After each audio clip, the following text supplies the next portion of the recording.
Thank you so much for watching The Last of Us You and Me podcast, a companion podcast for the HBO show The Last of Us.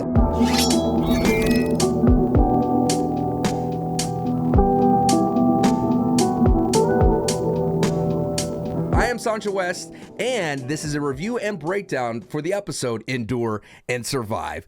Well, this is a special episode because it did premiere on Friday ahead of the Super Bowl, and congratulations to Kansas City for not only winning the Super Bowl, but I guess being run over by the infected. We'll get more to that later. Of course, this is your first time watching this podcast. This is The Last of Us You and Me, so I encourage you to @ me at Twitter at SanchoWest with your responses or your theories and your commentary regarding The Last of Us, because you're much a part of the show as much as I am. And this is a special episode as well because I was actually able to get your responses to the actual episode that I'm reviewing and breaking down of Endure and Survive. So I put it on Twitter, what was your thoughts? And I kind of much combined both of them because I genuinely wish that the Henry and Sam saga was one episode, but of course I guess they got to stretch it out just a little bit to that full 9. But I think this pairing of episodes should have been together like the first episode was a 2 episode in one, because I really felt like this entire thing was disjointed. You got the introduction of Kathleen and Perry and the hunters of Kansas City and those people, the liberation, and then you got this whole backstory with Henry and Sam, and then you have Joel and Ellie that they're developing as a team, and I just felt like together it was very muddled. And of course, as I mentioned in the previous podcast, that this episode will be a payoff for a lot of the setup, and I feel like some of the payoffs weren't as great. And I gotta say, before we get into your tweets, I wasn't a fan of the cul-de-sac scene as much. It really felt like a kind of Game of Thrones type thing, and it just felt like, here's the thing that more importantly, I brought this up as a previous theory of it, like a kind of like a look out ahead, a warning sign when it comes to The Last of Us show on HBO. I said, how would the people react to the bloater? And I reached out to my wife, and my wife, of course, is watching the show with me, never played the video game, never heard of the video game, never seen the video game in action besides The Last of Us Faction, because I made videos on it on YouTube. But she chuckled and laughed at the sight of the bloater when it popped out of the bottom of the ground. My father thought it was the queen bee. And this is where I think that, like I mentioned, it's a warning sign, and I didn't really feel the cul-de-sac battle, so to speak, was that the bloater feels very sci-fi to me. Whereas this entire HBO Last of Us show has really done a great job at grounding this video game and making this video game approachable for a lot of people who've never played video games or never seen The Last of Us. We got great cold opens in the science. We got great performances. We understood that it is real, and we believe the infected. My wife even said, I could buy that these humans were infected, and I could buy that this could actually happen. She could not buy the bloater.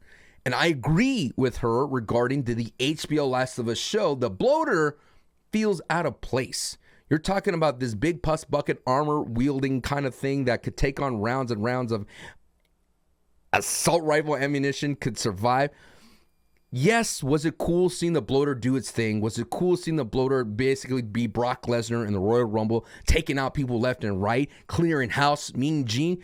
Yeah, but in the HBO Last of Us show, I felt that cul-de-sac battle felt disjointed. It felt weird. Joel up in the hunting rifle perch doing his thing. The only cool part of that entire scene was Joel approaching the old man, and he said, don't. Okay, I apologize. I'm getting ahead of myself. I'm getting into the plot, but that, I guess, would be the biggest hang-up that I have for this entire Henry and Sam saga of episode 4 and episode 5. But let's just go ahead. Enough about me. Let's go ahead into your tweets about this entire thing. Again, at me at SanchoWest. When I tend to tweet this out, and you ask for your replies and things of that sort. So I tweeted this out right before I was recording this episode. Here it is. This comes from Freight Train USA. Got to talk about the big black bloater. Just the whole ending in general, really, it was so well done. The sewer throwback through issues from all the notes. Ellie using the gun, but saying it wasn't the first time she hurt someone. And why Henry did what he did for Sam. Okay, I'm done. The one thing that he was talking about was Ish. There was a drawing of 2 guards that was driven inside the sewer school, so to speak, the settlement inside. And Neil Druckmann saying that is from the game. It's straight from the games. If you played the video game, or if you didn't know, a lot of the lore and backstory for everybody, the other stories in the Last of Us world, is found through notes and letters. And this was said by Neil Druckmann in the inside the episode right after this aired. This next one comes from Lower Than Average. Episode 5 was by far my favorite. It really showed the amount of detail they put in the infected, and seeing dozens of infected poured out from the underground at once was magnificent. Don't even get me started on the bloater scene either. Hope we get to see another one later on.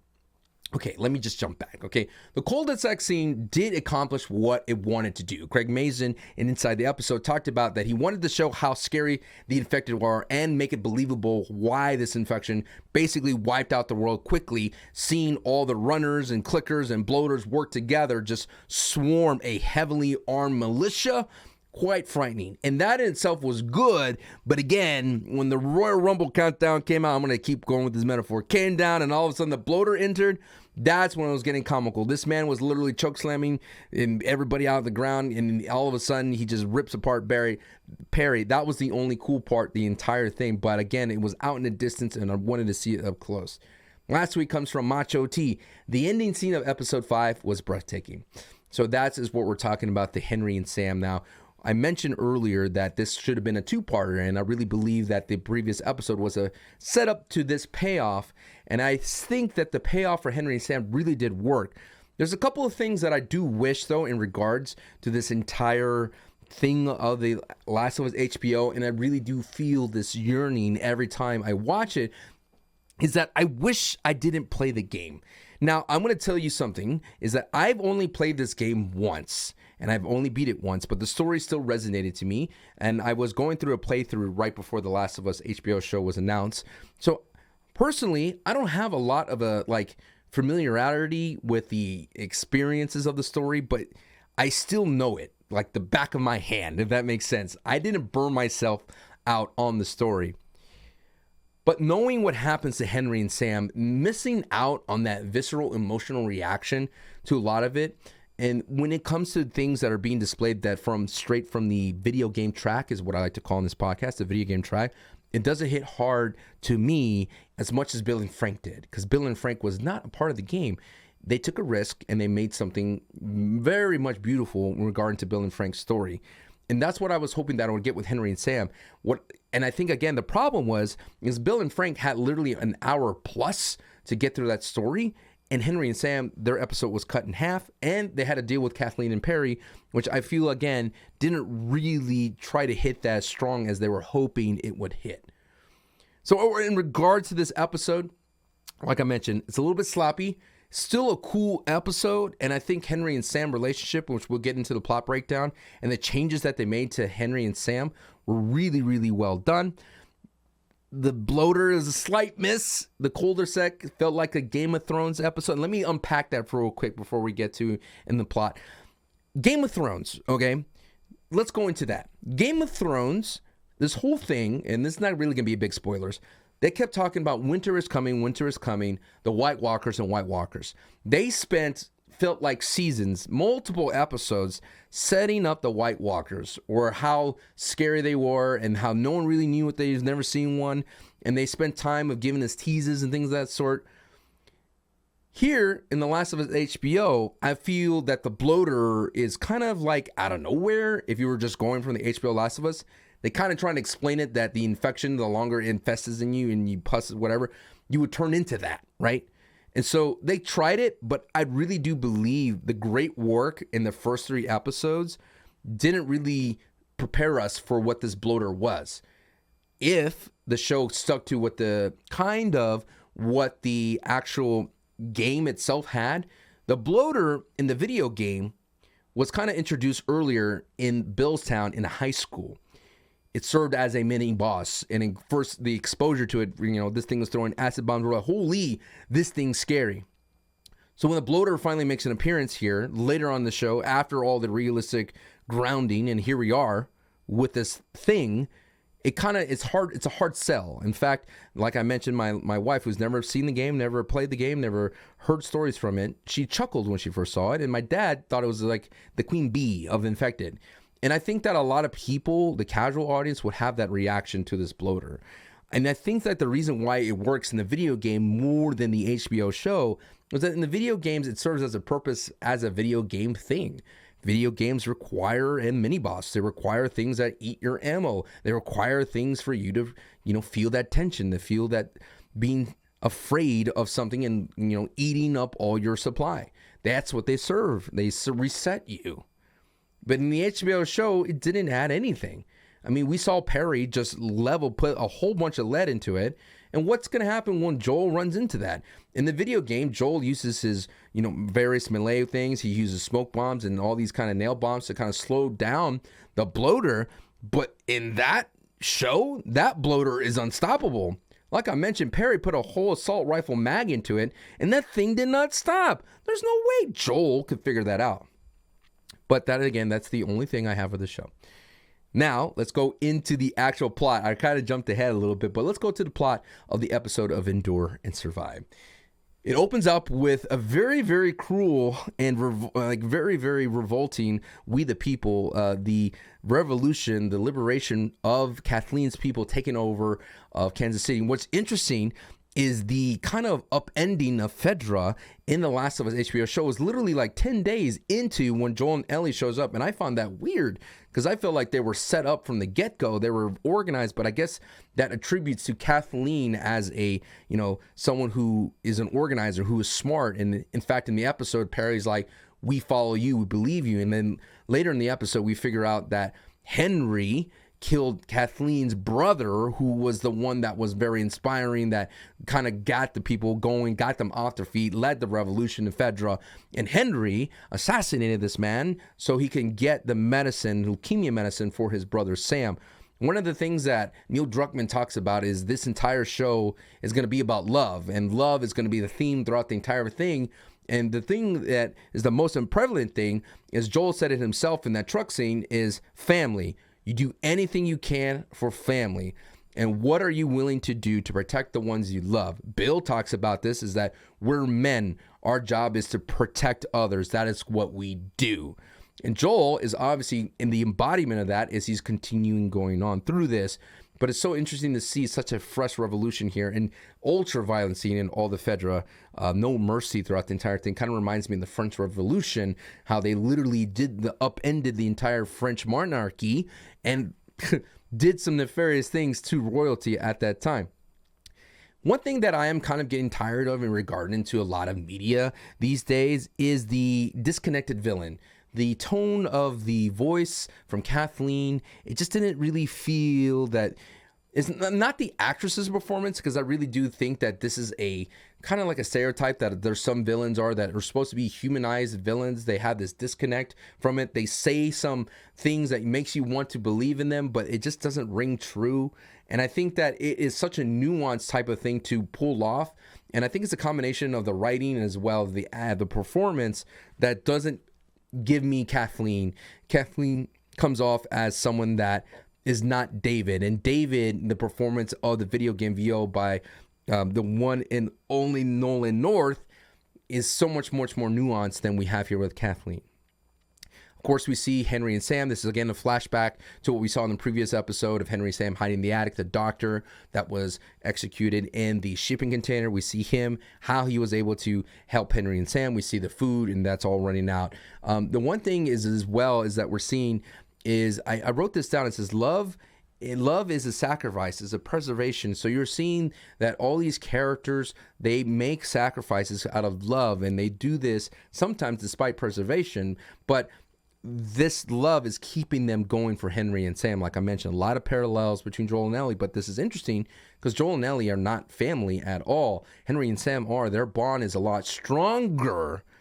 So it's interesting to see of course, we flash forward to the end of the episode. Joel is sitting with this thought, is that Ellie's becoming family and I am becoming a father. Henry even points out to them, that is not your dad. And I love that joke. He's like, I'm not her dad and he's not my dad. But I love that thing in Henry's observant note saying that, I know that's not your daughter, but you are a dad. You were a dad at some point.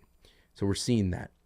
What I'm interested to see is, at this point, Henry appears to be like a nonviolent man. He is forced to survive in a violent world. This is a point we didn't know about what he did to Kathleen's brother. And you've seen that.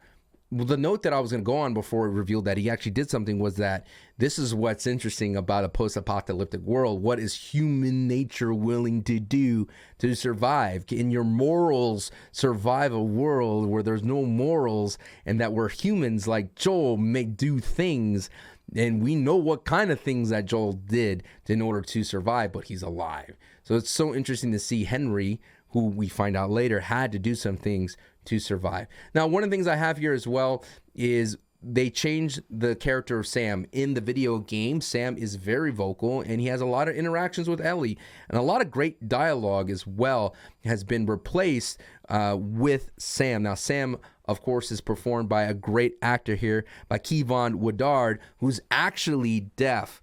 And I'm only using that word because that's what he described himself. He's actually a deaf actor. And what was really cool and inside the episode was not only they had him on set, they had an ASL director, which was really cool as well. Because I've always wondered what it would look as someone who is an actor. How would that be portrayed on screen? I really did felt it added a lot of genuine reactions from Sam. And Henry Lamar Johnson did a great job of, communicating with him, the ASL. The acting was still there, and I enjoyed that connection. And I did enjoy the change from Sam from the video game, because I think the goal for that was to make Sam like, look, dude, like Sam needs help. We're talking about a world where there's humans, where there's infected, there's runners, there's clickers, and he has no auditorial way to keep up with everything. And that shows you how much that Sam relies on Henry, and Henry understands that without him, that his little brother won't survive in this world. Now we go into where, Joel and Henry, they finally combine all together. Here we catch up to how the previous episode's cliffhanger is, and we see, some great barbs between Joel and Ellie and things of that sort, and they kind of form together a group, understanding that they need to survive. Joel needs Henry to tell him how to get out of Kansas City, and Henry needs the extra kind of manpower behind Joel, and Joel has the experience of fighting clickers and infected and things of that sort. So we eventually get to the tunnels, which is always a great set piece when it comes to the video game. The tunnels are filled, as you know, with the nefarious infected, and I don't want to get too much into future game stuff, but the tunnels are not a good place to be. In fact, in the video game, the tunnels are filled with spores. For those who don't know, in the video game world, spores were another way to get infected through the air, but they did nix that, and it made it more tentacles that can infect you. So now we see this settlement underneath it. It's a basement, and you see all these kind of preschool type things. You see a family that used to live there. You see Ish, which was brought up by Freight Train. Ish is a kind of like a backstory that it had in the video game. Neil Druckmann talked about in the episode is that in the video game, you find this lore through notes, and they actually had the actual picture on the wall, which is really cool because that's something you interact with in the video game. And that's the only way you were able to jump into other characters' POVs was with through these notes or tape recordings, because like I mentioned, in the video game, you're stuck to Joel's POV. So the school itself represents like the last moment of innocence. And inside the episode, they talked about how the school was an example how people try to survive. Some people went underground. They were trying to make sure that they had everything locked down. And of course, it's empty and you see it didn't work out. But there used to be happiness in this world. There used to be light in this darkness in this school. And they kind of take a moment to take a pause. Ellie convinces Joel, like, please let us just relax. We're not going to do anything. Henry says, hey, it's better to move in the shadows later on when we get to the other side. And you see a sweet moment between Sam and Ellie, and you're seeing their relationship finally able to grow. Like I mentioned, the video game, there's a lot of dialogue between the two. But here, I like the idea is that as an observer, as someone, that's the thing as well. Like the medium between video games and movies is that in movies, you don't need everything to be spelled out for you. You just see it with your eyes and you understand, like, they're making a bond. Video games tend to kind of spell it out for you. So it was nice to see that relationship grow organically. And then we see the reveal of the Savage Starlight comic, which is the video games universe. It actually exists. It's a comic book series that I was believed is made into movies as well. So it's kind of like it's Marvel and DC type of thing.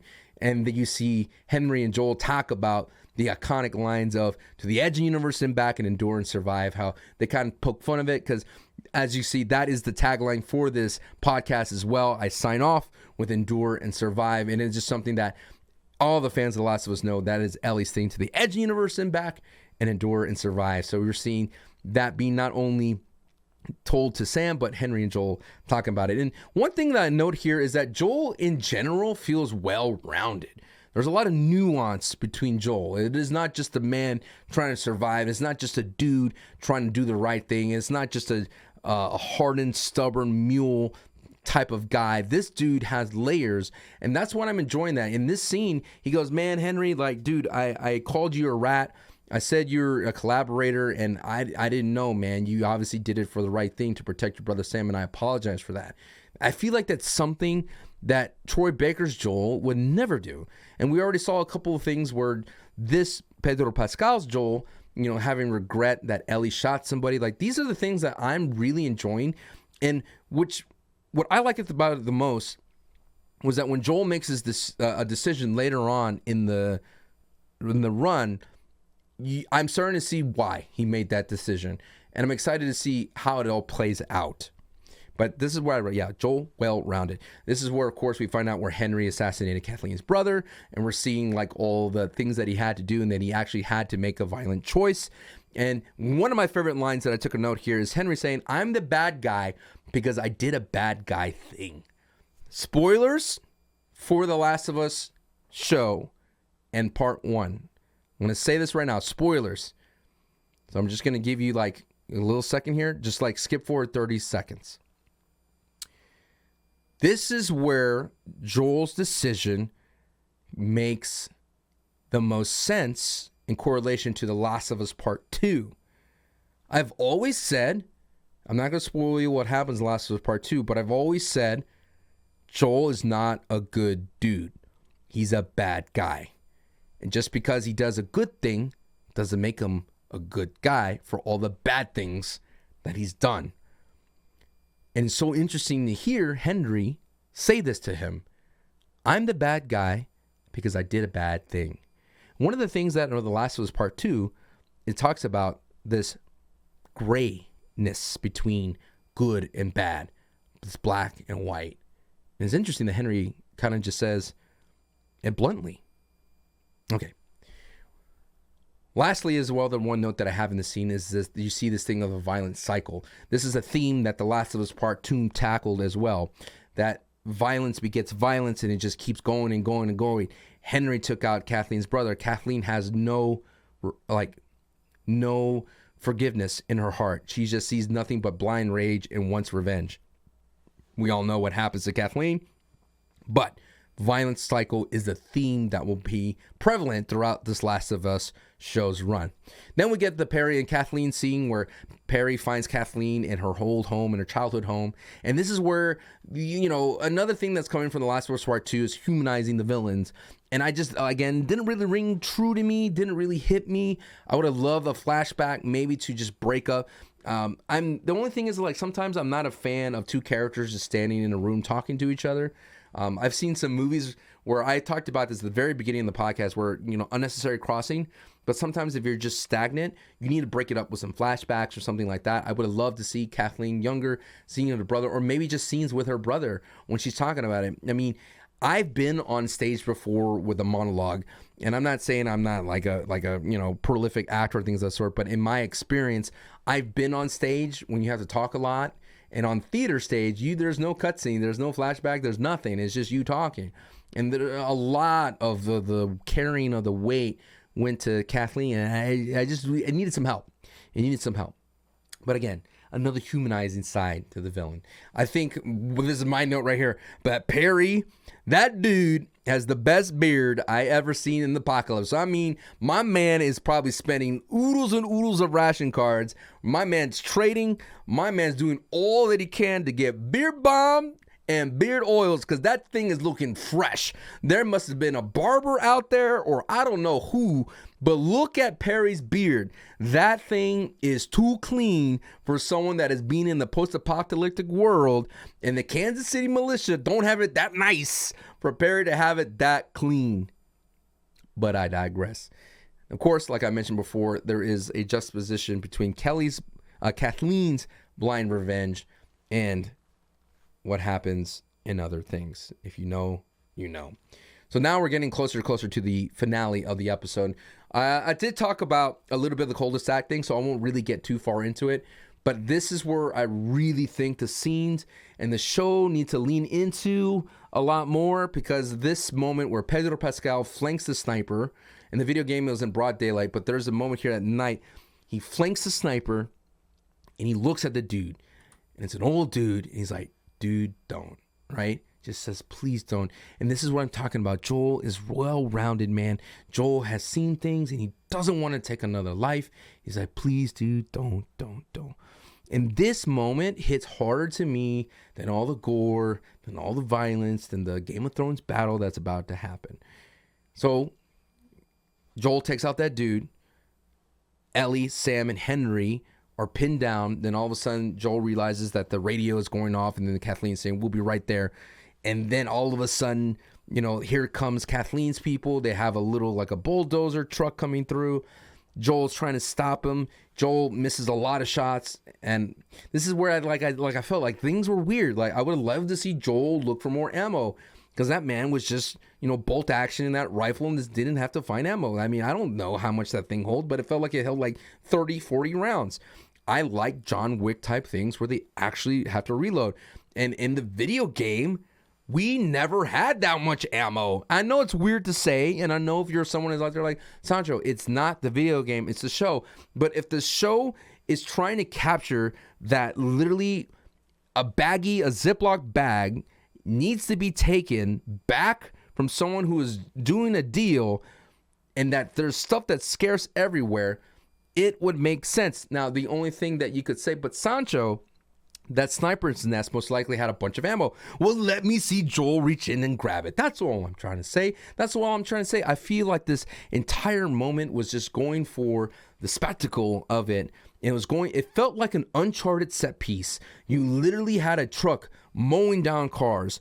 You literally had a moment where infected spew out of a sewer, which I'm like, I don't know, a septic tank out in the residential area, I don't know if there would be that much people sitting. I don't know. I'm not a city planner, but we all know that this was the action set piece that they were trying to appease us fans who wanted some violence, and here it is. A couple of notes that I have here. The baby clicker, though, right? A little child clicker just showing you how, scary this thing is, and that, no one is safe from turning into infected. And that thing moves a lot. I believe she was a contortionist, the actual actress. And also, as well, they actually did a lot of the person who was responsible for the Planet of the Apes choreography was used for the choreography for the infected. And there's not a lot of CGI involved in those actual people running around. Of course, there might be CGI here and there. Some things that I like to highlight from the cul-de-sac scene was seeing Ellie do some shivving. It was a little bit of herky-jerky, but, seeing Ellie with her switchblade doing some work, getting them shivs in. Ellie being the companion thing that has always been in The Last of Us, actually doing some work. That was very nice. And they, like I mentioned, the goal of this entire scene, what was said from the showrunners, was to show us how dangerous the Horde is, and I bought it. And it wiped out everybody, and then it started pushing into Kansas City, so congratulations, you won a Super Bowl, but Patrick Mahomes is gone. Not only that, Kathleen gone, eaten by a baby clicker.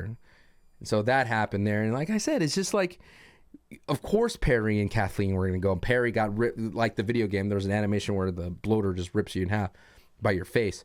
You just know they had to get rid of them. Didn't really feel anything for these characters going bye-bye. But, you have, like I mentioned, it just felt like very Game of Thrones-y. So this is the thing. We leave that scene. Joel leaves. Ellie, Sam, Henry leave. But this is where the actual juice of this entire thing. Now we're getting into the payoff. We're getting closer and closer to Henry and Sam scene from the video game. The big difference is now that we detach the camera, now we're with Ellie. And Ellie and Sam have this wonderful scene. And I think is probably the strongest scene in this entire episode, where Sam reveals that he is infected, that he got bit, and Ellie, trying to be the hero, doesn't understand science, of course, federal education.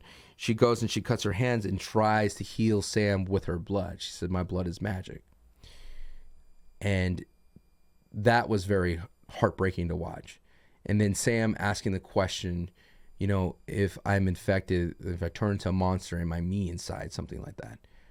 And that is where I was like, yeah, man, this is what I'm looking for. And this is what's gravitating me to the show more and more. And how sweet Ellie is as well, because we don't really see that side of Ellie as much in the video game. Her understanding that she feels responsible for Sam. And, she did all that she can to save Sam and Henry. And of course, frame for frame, Sam, comes out and he's infected. And then Henry has to do his thing. And like I said, well performed, well acted, but I've seen it before. And I wish I didn't know what was happening. It's totally shocked my wife when it happened. And she knew that had to be done. And that's where it's interesting, is someone who is family is losing their loved one right then and there. And we saw it again with Bill and Frank, Henry and Sam. Loved ones love. If one's not around, the other has to go as well. But it was a very, very, very, very class A scene from the Last of Us cast. I love the burial scene. I feel like, I'm trying to think about the video game. I don't think they had a burial scene. I think that it was very nicely done. Joel's performance in that scene, Bella Ramsey's Ellie's performance in that scene. Seeing Ellie a little bit disconnected from that as well. But then she didn't want to show her sorrow, and she put it in the note. She wrote on the thing, the etchy thing, it says, "I'm sorry." So those are some really good stuff, man. Some really good stuff. But like I mentioned, just getting to it, a little bit of herky-jerky. And I don't need big, gory action set pieces. I don't need bloaters, man. And I think that's the thing about it, is like, I feel like it's a delicate balance between the Last of Us fans and the Last of Us showrunners, is how can we give them the infected? How can we give them the bloater and the clickers? I mentioned earlier when the clickers was first introduced, and I believe episode 2, I was like, they're all right. I'm not saying that they're not true to the game and they're not authentic to the game, but I feel like they're not authentic to the actual show itself. It's a different medium. There's two different trains of thought between the Last of Us show and the Last of Us video game. Right now, what the Last of Us show is nailing is the characters, the performances, the actors, all about it, the backstories, the lore, all that, the dialogue, the writing, all that is done so well. And right now, they're nailing the video games Infected Part 2, but it's not serving the Last of Us show.